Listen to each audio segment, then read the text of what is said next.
Hello, Postgres enthusiasts. Welcome to today's episode of Learning Postgres. I'm Charles, and together we'll be learning Postgres on this channel, Open DBA.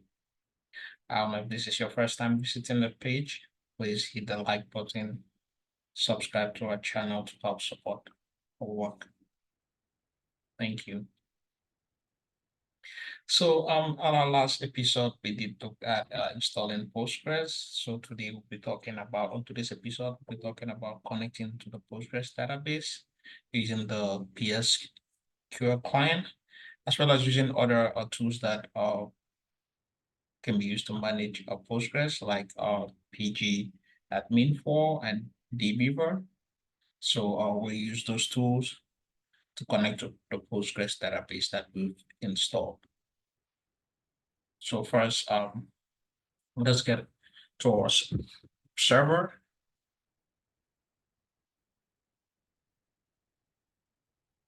And check if Postgres is up and running. I'm going to connect to Postgres user using sudo. So I'm now connected to the Postgres user. I'm going to check if Postgres is up and running using this command, ps-ef grep Postgres. So the Postgres database is up and running. I can see my bin directory, which is where all the utilities for managing and administrating Postgres is stored. I can see my postmaster, which is the master background process. I can see my data directory, where Postgres is the files, and Postgres data files and configuration files are stored. So first thing I want us to do is to go into this bin directory. So we use the command cd /usr.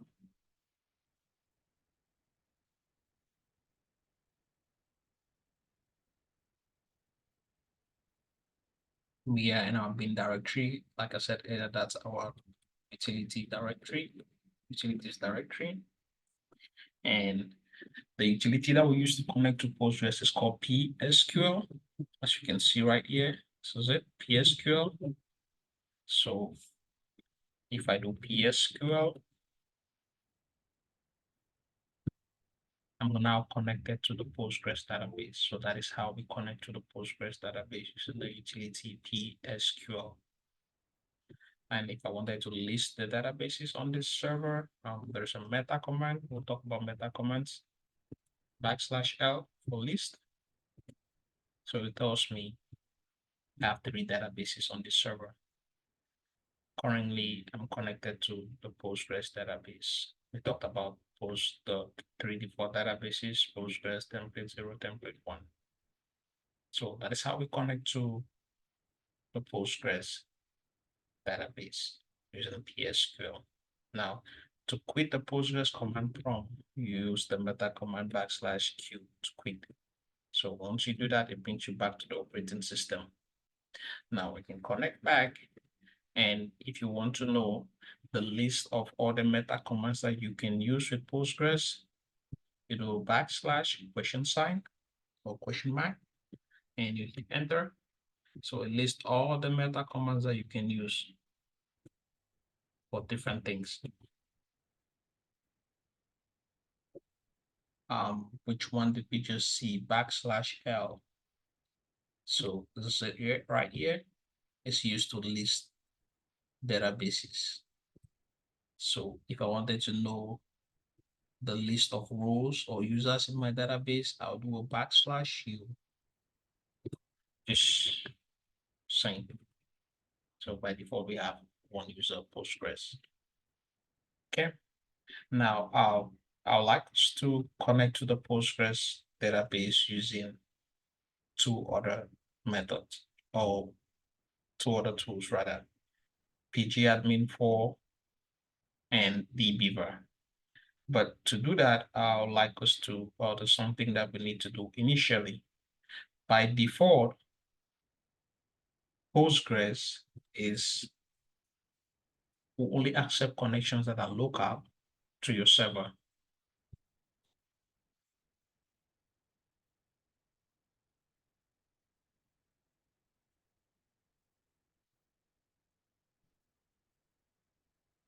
Now, the show command is used to list parameters, as we'll see.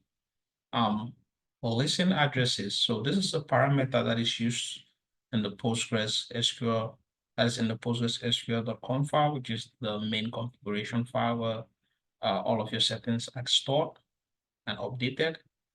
So if we look at it, the setting of that file, that parameter is set to local. So at this time, Postgres is only accepting local connection. So anything that comes out of the local, which is not a local connection, by local connection, and means connections that are on the same server as the database, that are coming on the same server as the database. Now, if a connection is not local, it means it is remote to the database, meaning the connection is coming from a different server or a server that is different from where the database is installed. Now, if we do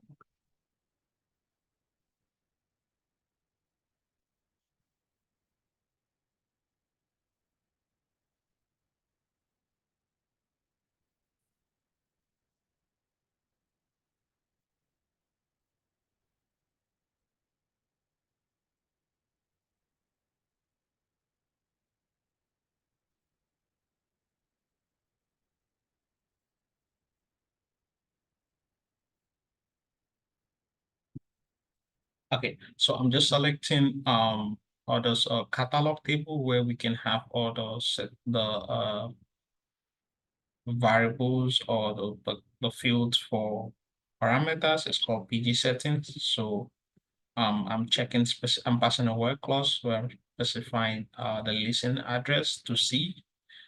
As you can see, this is the name of the parameter. Listen addresses is set to localhost. And if you look at it here, it says context, which says postmaster. This means that each time you make a change to this parameter, you have to restart Postgres. Okay. Then you have the boot val, it means each time the server boots this, the default is this value. Pending restart, it stays false. So now let's go and set this parameter listener address to be able to accept connections from outside of the database server, so remote connections. I'm gonna quit the shell. Check where my data directory is. So I'm gonna cd into my data directory where I have my configuration file.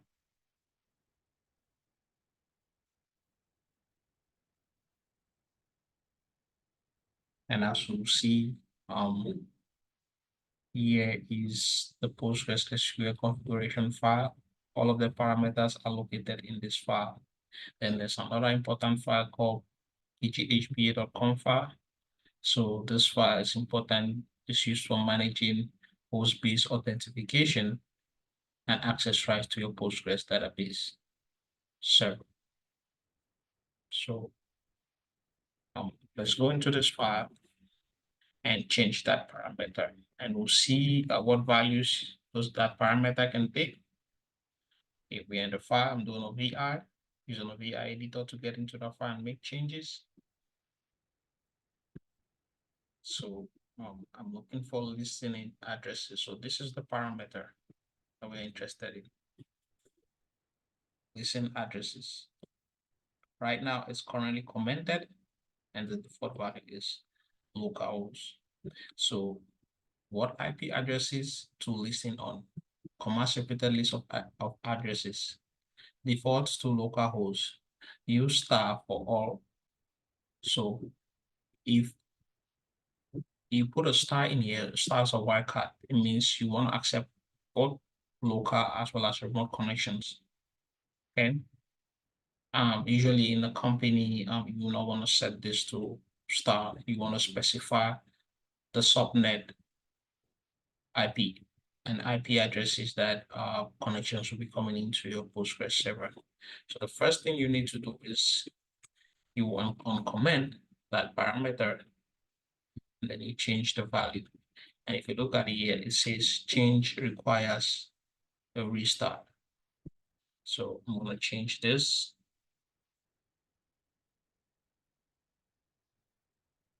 Wildcard star.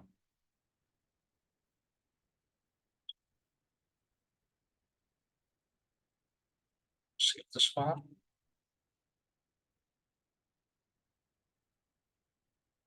Now, every time you make a change in the Postgres SQL.conf file, there are two things you can do. One is to reload if the parameter does not specify that it requires a restart. The other one is to restart. As we saw on that configuration file, changing the parameter listing addresses requires a restart of the Postgres cluster for it to take effect. So I will go back to our bin directory and I'll show you the utility that we need to restart our Postgres cluster. So there's a utility that you can use to stop, start, reload, and restart your Postgres cluster. It's called PGCTL. So I'm going to call this utility.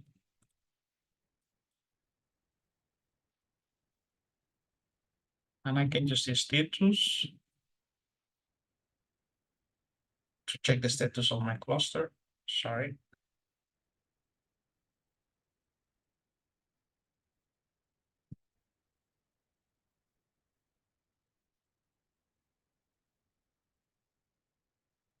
Pass in the data directory.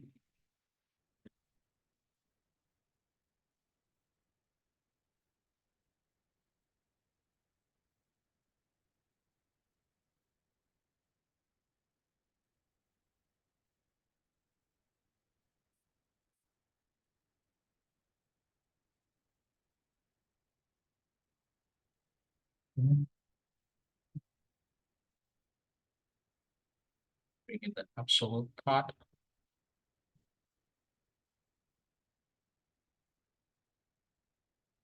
At some point later, I'm going to set up the environmental variable. So you can call this from anywhere without coming into the bin directory.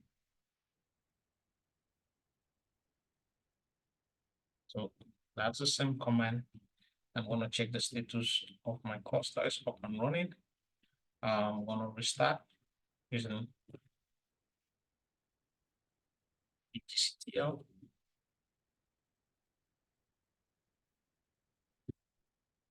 So I've restarted using this command PGCTL.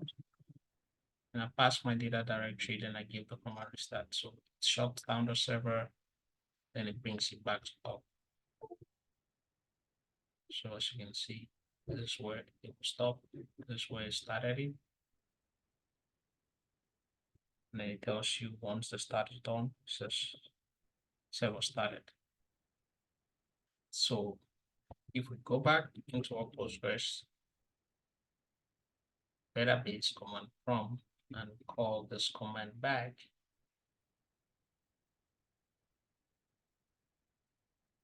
so that the value set to a wildcard is taking effect. Now let's go to one of the utilities that we use to connect to the Postgres database. And before going to that, I want us to look at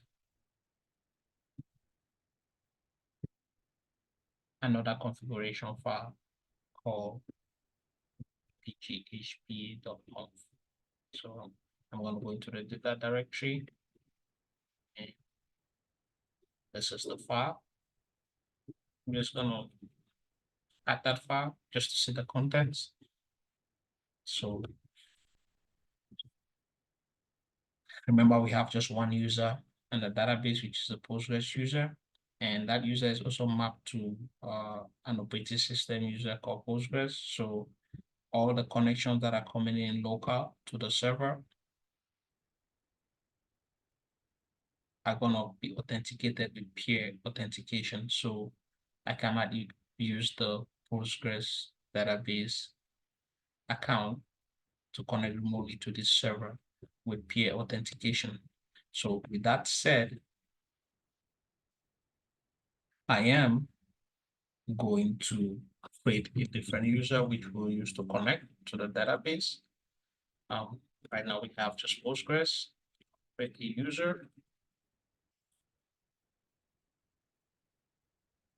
call test user with a password.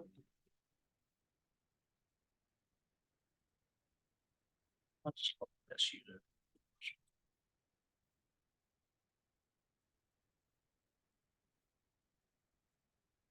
Have no password.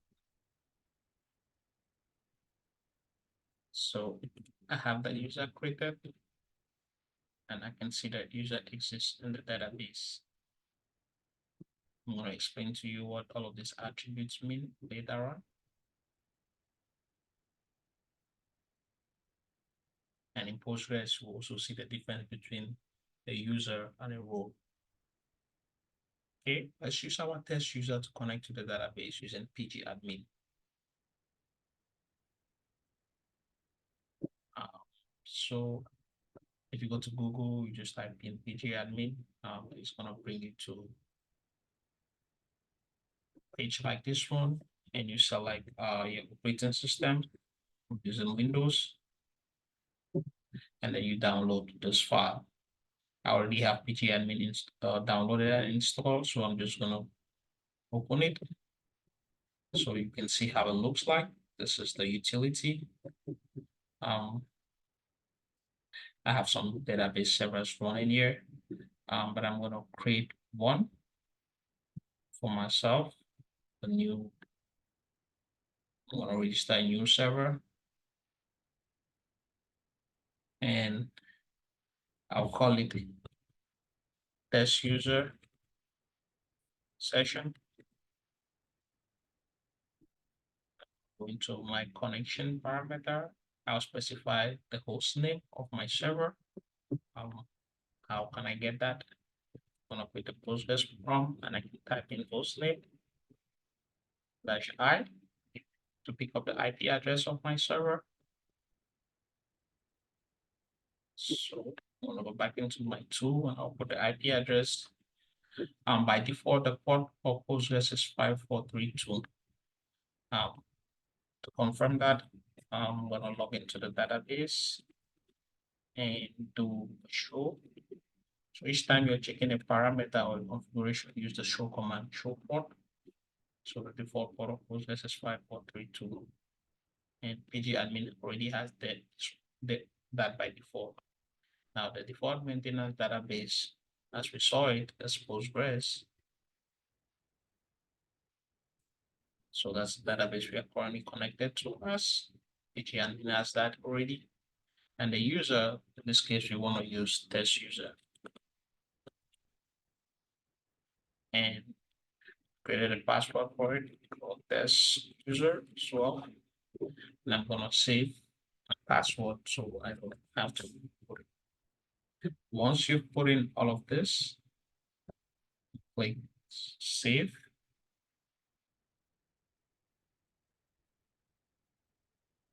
Okay.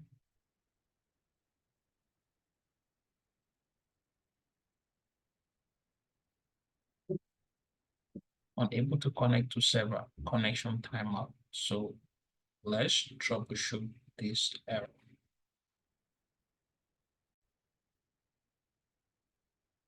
Okay, I realized that I was using the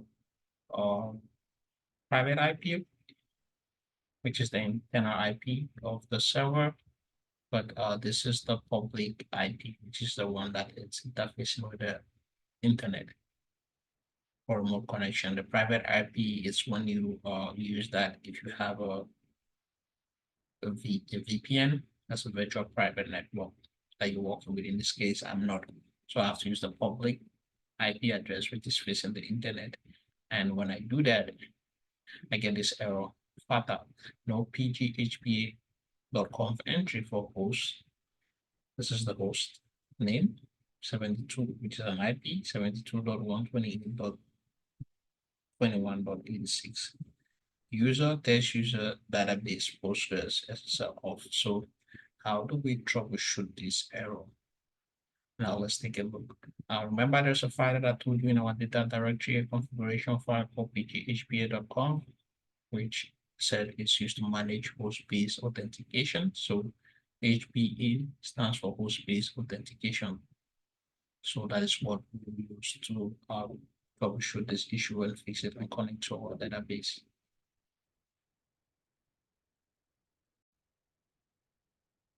So let's go back to our server and go into our configuration file.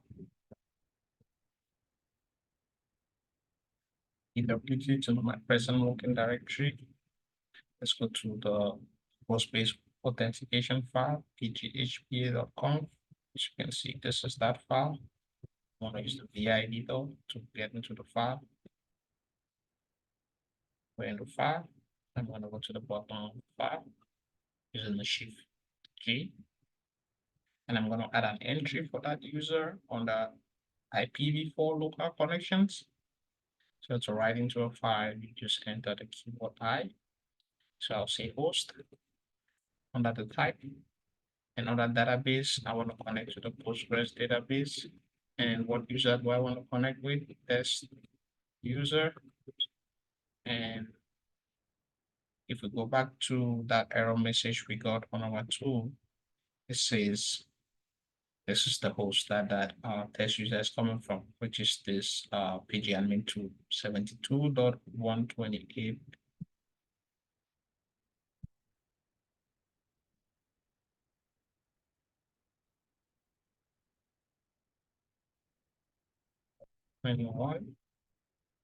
Now, instead of putting in, I'll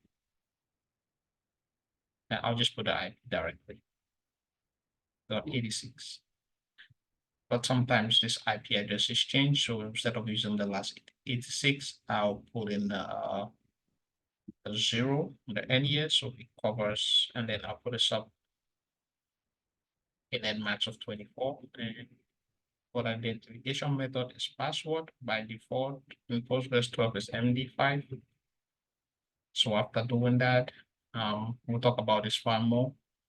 You want to save it. And every time you make a change in this file, you need to reload Postgres. So we want to reload Postgres using this command.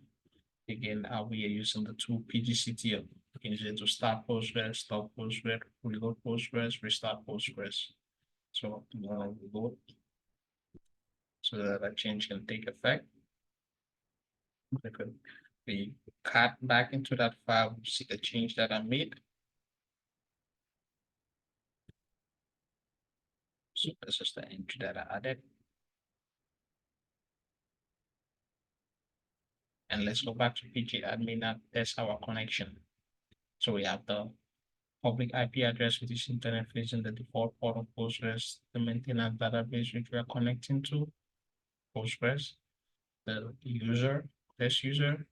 We have the password of that user. Let's hit save and see. So now we are connected to that's our server. So this is PGADMIN, the utility, and we have a dashboard here, which we can see, and we can see under this session,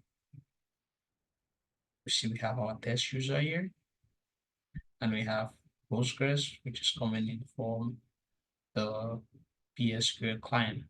So look at this two more, and we have all of this information. So you can see the other databases if you come here.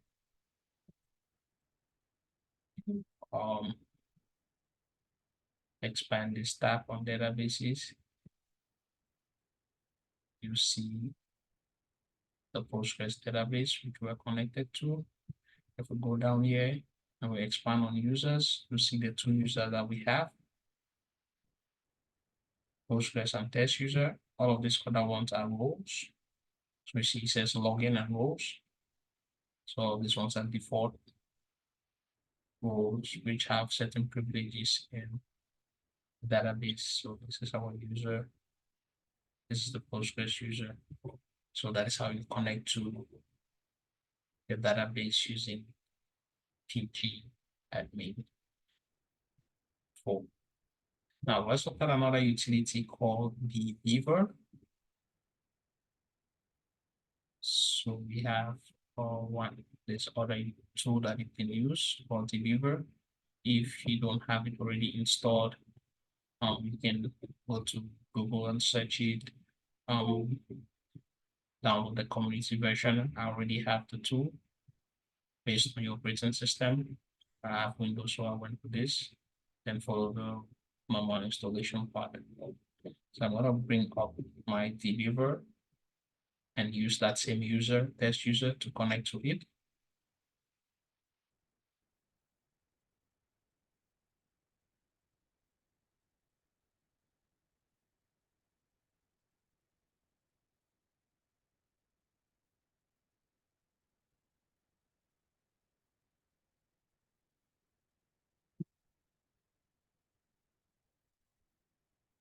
While I'm waiting for that to come on.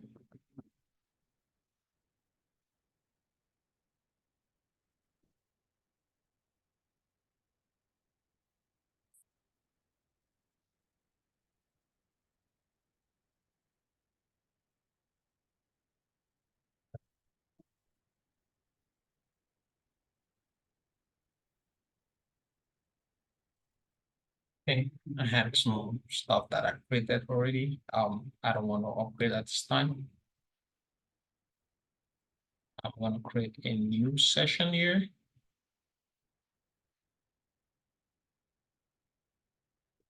I have one existing for test user, so I'm going to delete this one.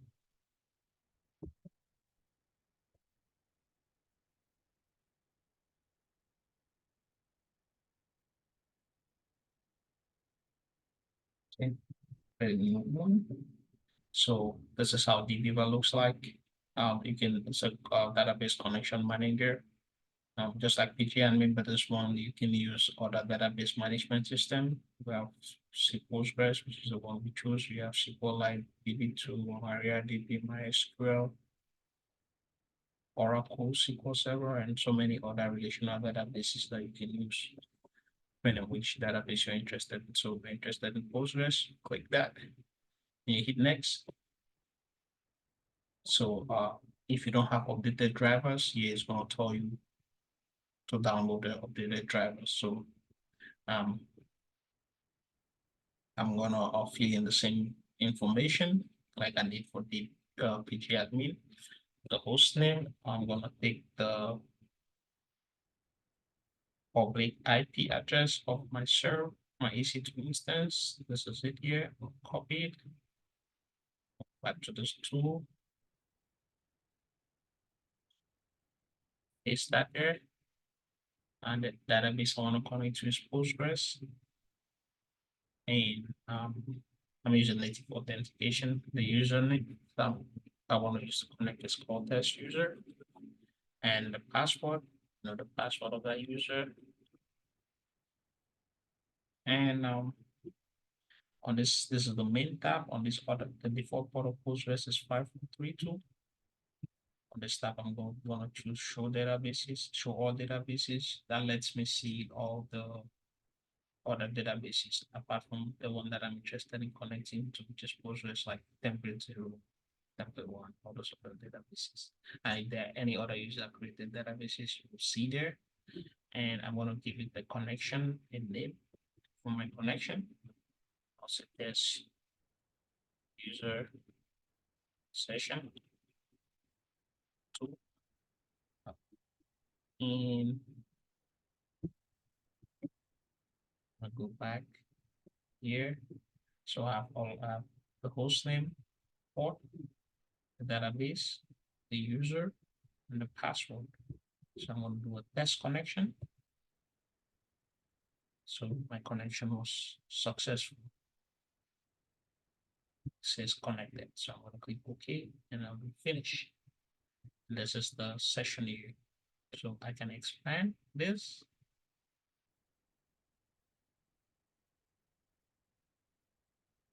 So I have my Postgres database. and you have a field where you can administer. You can see system catalogs on that database. You can expand this. You see all the schemas. By default, Postgres come with a public schema, which we'll see. And roles, you can see our two users here. In addition to the default roles, Postgres and test user. So we are in the database. And if we wanted to see, let's say, information about this database, like let's go to right click here, tools, and I'm going to go to session manager to look at the sessions, just like we had on DBEAVER. So we can see the connections. See, we have a PGADMIN 4 connection. We have a PSQL connection, which is this one. This is the PSQL connection. Remember, we connect to our database using PSQL. And we have this connection for PGADMIN, which is already here. So that is what DBEAVER is telling us. Then we have, of course, a connection from DBEAVER. Okay. To look at these tools more and the different things you can do with these tools, from backing up in database, creating database utilities and things of that nature. So I hope you enjoyed today's video. I look forward to the next episode of Learning Postgres, which will be talking more about some internal stuff in the database. Do not forget to like, share, and subscribe to our channel. Thanks for watching. Bye-bye.